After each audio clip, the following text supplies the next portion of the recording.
सरकारको नयाँ विधेयकले बढायो तरङ्ग। अब विद्यार्थीदेखि सर्वसाधारणसम्म सैन्य तालिम, आवश्यक परे स्वयंसेवकका रूपमा खटाउने, नागरिकलाई पनि सैन्य तयारीमा लैजाने योजना। सरकारले देशमा युद्ध, सङ्कट वा आन्तरिक द्वन्द्व उत्पन्न भएको विशेष परिस्थितिमा जुनसुकै नेपाली नागरिकलाई सैन्य वा स्वयंसेवी तालिम दिन र राष्ट्र सेवामा खटाउन सक्ने गरी नयाँ कानुनी व्यवस्था गर्न लागेको छ। रक्षा मन्त्रीको समेत जिम्मेवारी सम्हालेका प्रधानमन्त्री बालेन्द्र शाह बालेनले सङ्घीय संसद सचिवालयमा राष्ट्रिय सेवा दल एनसीसी सम्बन्धमा व्यवस्था गर्न बनेको विधेयक दर्ता गराएका हुन्। विद्यमान पुरानो राष्ट्रिय सेवा दल ऐन 2027लाई प्रतिस्थापन गर्न ल्याइएको यस विधेयकले विद्यालय स्तरका विद्यार्थीदेखि आम नागरिकसम्मलाई राष्ट्रिय सुरक्षा र विकास निर्माणको मूलधारमा जोड्ने लक्ष्य राखेको छ। विधेयकको मुख्य उद्देश्य विद्यालयमा अध्ययनरत विद्यार्थीहरूमा देशप्रेम, जनसेवा, राष्ट्रिय एकता र अनुशासनको भावना जागृत गराउनु रहेको छ।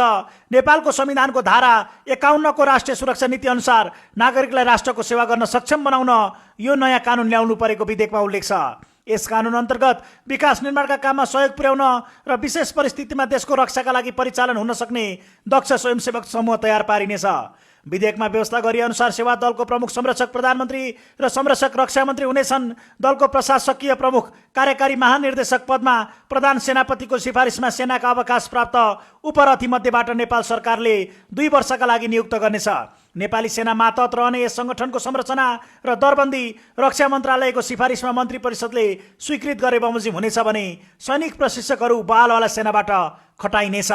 विधेयकले विद्यार्थीहरूलाई 2 तहमा विभाजन गरेको छ, जसअनुसार कक्षा 8 देखि 10 सम्मका विद्यार्थी जुनियर डिभिजन र कक्षा 11-12का विद्यार्थी सिनियर डिभिजनमा रहनेछन्। सबैभन्दा महत्त्वपूर्ण कुरा, विशेष परिस्थिति वा युद्धको समयमा सरकारले जुनसुकै नेपाली नागरिकलाई अनिवार्य तालिम गराउन र मन्त्री परिषदको निर्णय बमोजिम स्वयंसेवकका रूपमा राष्ट्र सेवामा खटाउन सक्ने विशेषाधिकार यो विधेयकले सरकारलाई सुम्पिएको छ।